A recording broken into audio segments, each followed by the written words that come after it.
What's up, YouTube? So today I want to talk about what I think is Bitwig's unsung hero, the sampler. So not only is this a really good traditional sampler, but you can also use it as a wavetable synth and a granular synth.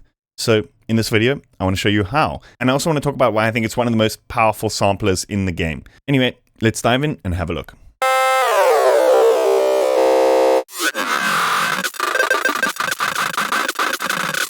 So not too long ago, I did a stream unboxing the new Arturia Mini Freak and a bit of a sound design session with the synth. And I was recording a bunch of the sounds that I was creating from the synth directly into my DAW.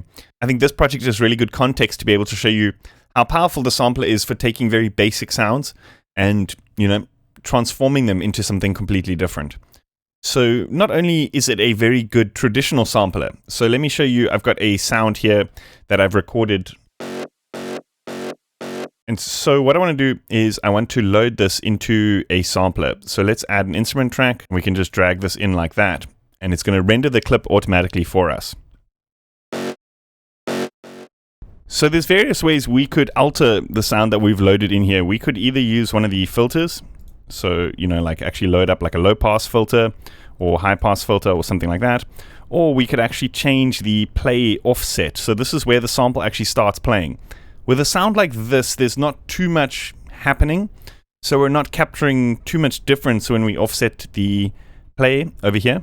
However, we can also nest effects directly into the sampler. So for example, if we want a delay on here, we can actually nest this in the effects section over here, and so that when we save this, it's automatically saved within the preset. And the same goes for any note effects. So we can put, for example, like a repeats over here. Set this to Euclidean's mode, and then here, for example, when we just hold a note, it's going to automatically create like a rhythm for us, do you know what I mean? Which is pretty cool.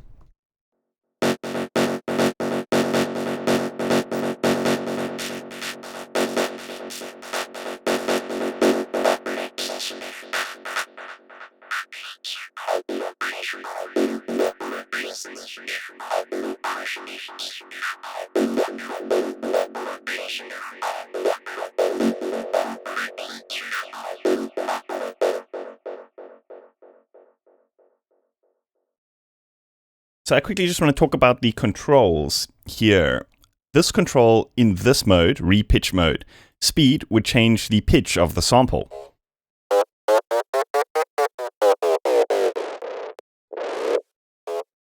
So for rhythmic stuff, this would also change the tempo, for example. So we could potentially switch the mode over to one of the more interesting modes here. Cycles mode is essentially a wavetable synth that's built into the sampler. So you're probably wondering why Bitwig doesn't actually have its own wavetable synth. It kind of does because Polymer has a wavetable oscillator. Sampler over here essentially works as a wavetable oscillator.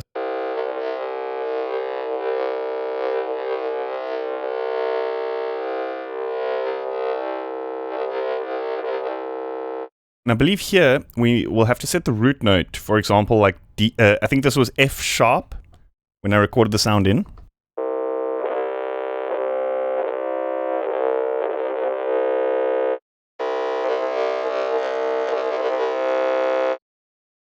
So the root note here, when you're dialing it in, determines the window size of the wavetable. So for example, you'll notice if we go down, we have a kind of more grindy texture. So the blue lines would indicate the kind of window, and then you can basically cycle through that like you would in a wavetable synth.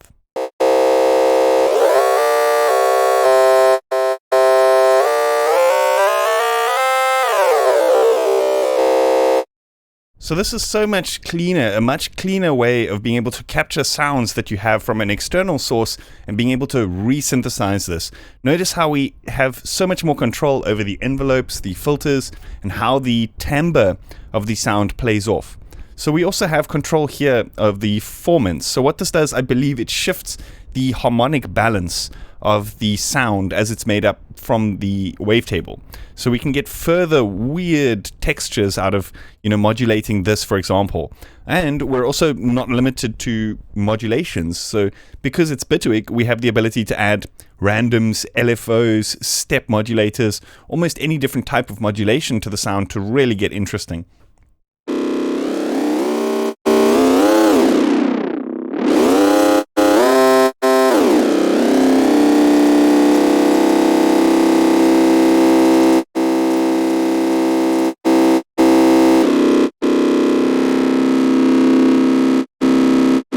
So this gets really interesting when we feed it sounds that aren't specifically static sounds. So in this example, the sample that I loaded up here is just a static sound. So what I want to do is I want to load up something that's not a static sound, something that's got more variations. So let's just drop this in over here. And I believe it's in around the same frequency range. So we're going to leave this in cycles and set this down to F#0. So here with longer samples, what you want to do is you want to use this start and end points to kind of draw in the amount of sweep you want in your wavetable, find a nice dynamic part, and then, oh, that's nice. Check this out.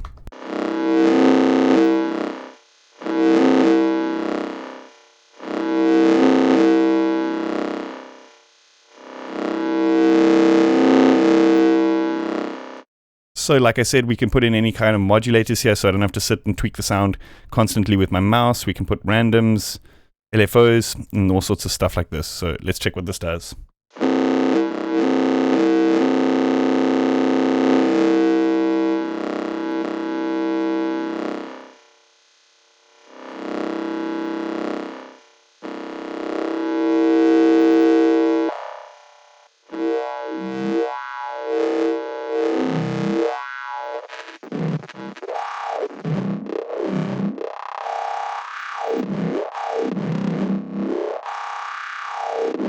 So this technique is so clean that you can actually recreate bass lines from recorded samples to the point where you can pitch them differently and all sorts of things.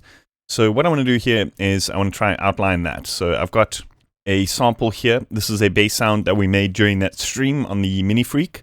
I want to load the sample up into the sampler as a wavetable, and then we're going to have some fun recreating the bass sound. So let's go over here to the sampler, and then we can actually just drag this in.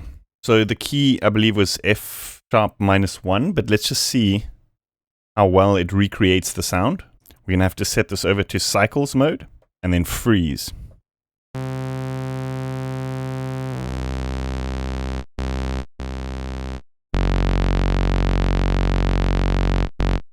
So now we have the ability to hold legato notes, but we also have much more control over the envelopes because now we're doing this in the digital realm.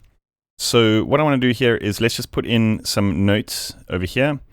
So let's actually just put in a transpose so that we can transpose it up by +6 so that I can write in C.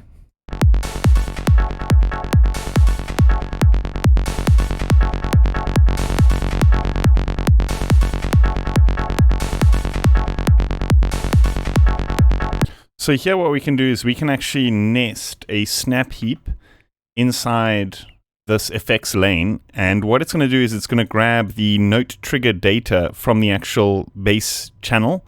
So we can, for example, re-envelope this with a curve that we draw in to get really specific envelopes for our bass lines.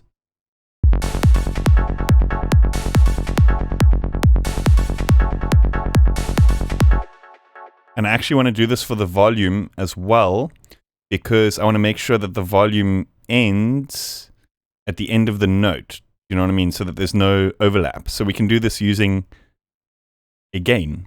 Set this to %, turn this down, create another curve over here.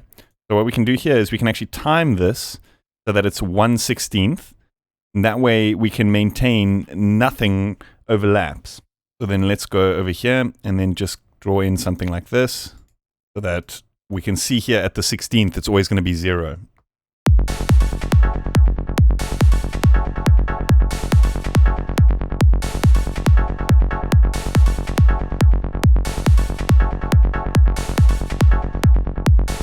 And so then here, what we're going to have to do is turn these sustain up.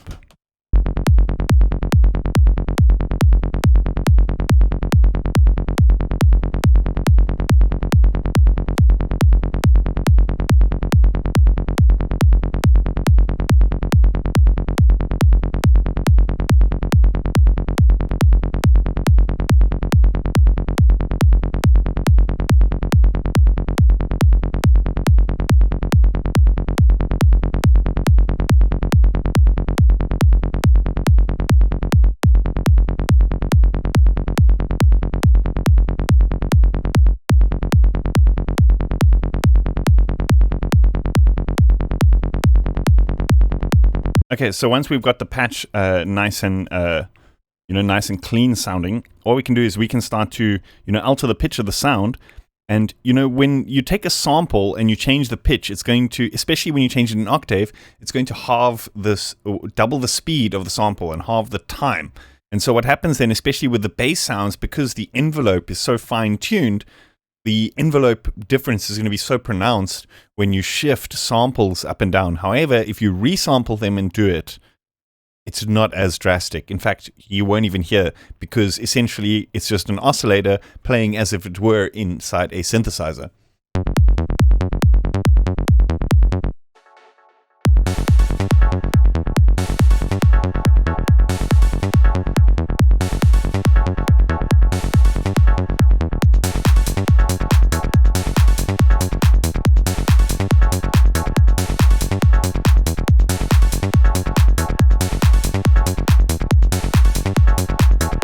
So then probably my favorite is the textures mode. Actually, it's difficult between the cycles and textures, but the one I use the most is textures, because with cycles, I probably end up using a wavetable synth just because my workflow is a lot more tuned to something like Phase Plant and Vital. That being said, if you don't have those, you can use just the built-in stuff from Bitwig. And this is another reason why I think this DAW is so powerful. It's got everything that you need built in. You don't necessarily need any extra plugins. They're just going to cater to specific workflows and that kind of thing. So textures mode. This is basically the granular mode. So basically, if we set this to freeze over here, what this does is it basically just grabs little audio chunks of the data as this thing sweeps through. Can you see how that playhead sweeps through over there? So it's basically just going to grab an audio chunk from each of these, and then the grains will decide how big that audio chunk is, and the motion will basically offset that audio chunk.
So at the moment, this kind of thing doesn't sound very musical, but slap a delay on this thing, give it some chords, give it some modulation movements, and you've got a really good pad most of the time. I mean, it doesn't always work. There's no silver bullets in music production, but great technique, this one.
So another really, really cool feature that makes Bitwig's sampler one of the top samplers, in my opinion, is the fact that you can create multi-samples over here. If you click on Create Multi-Sample, it allows you to load various different sounds in here. So what I'm going to do is I'm just going to chuck a bunch of vocal samples in here.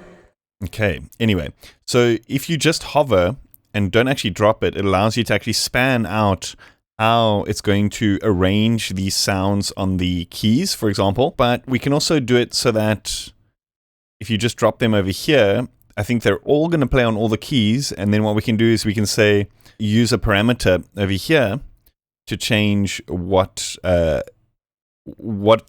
sample is actually playing. So if we say distribute select equally, like this, then what it allows us to do is actually choose the sample using this parameter over here, and we can modulate this. So another really, really cool feature is that the sampler can be used as a multi-sample granular or multi-sample wavetable engine. So essentially you can create kind of 3D wavetables because you can modulate between not only the actual waveform, like where the position of the wavetable that it's grabbing the audio, but you can also modulate what sound is loaded into the wavetable, so you can get pretty insane with it. And we can even go in and edit these samples individually. So if you click over here, for example, this one, you can hear it doesn't start at the beginning of the sound. So we can select that, and then it allows us to actually change the start points so that wherever we are here, we always have a sound on the transient.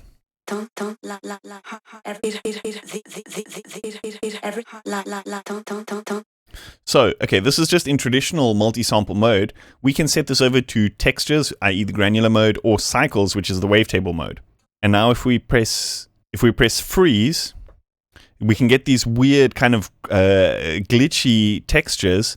And then here, what we want to do is we can actually go into each sample and choose the root. So what this is going to do is it's going to choose the size of the wavetable.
In fact, what we can do quickly is just set up a random over here and get this to modulate this over here.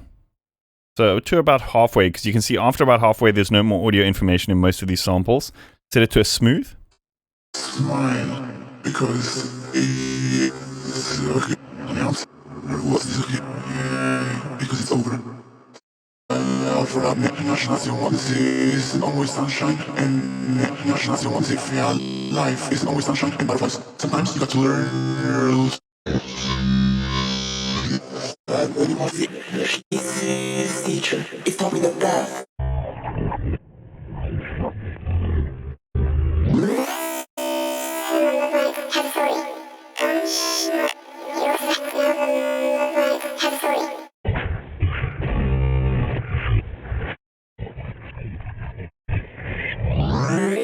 When you're being ignored by the person, you're only ignoring you. When is enjoyed by you.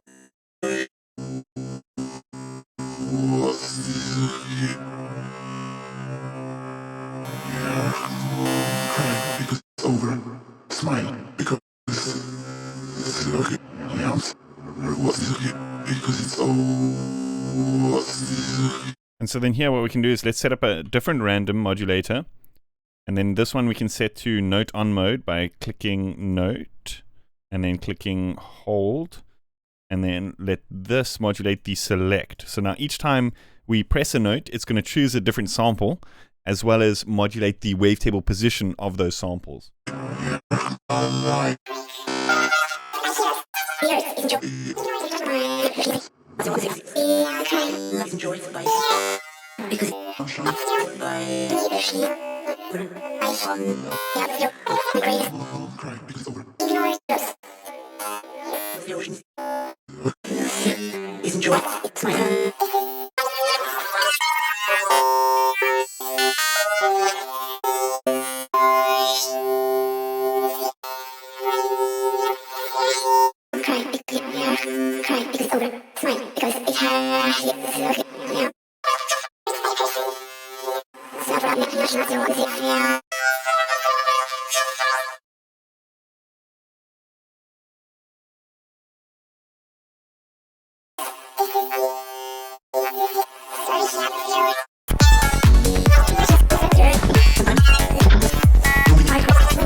Yo, how sick is that, hey? Wow, wow, wow, wow. You can get so experimental with this. It's actually insane, the possibilities. So that's about it. That brings me to the end of the video. I hope you guys enjoyed my exploration into Bitwig's sampler. Let me know if you think that there's something that I maybe missed, that you want me to maybe look into a little bit further, and let me know if you enjoyed the video. As always, if you haven't yet, please consider hitting that like button and subscribing to my channel if you haven't yet. I will see you guys next time. Cheers.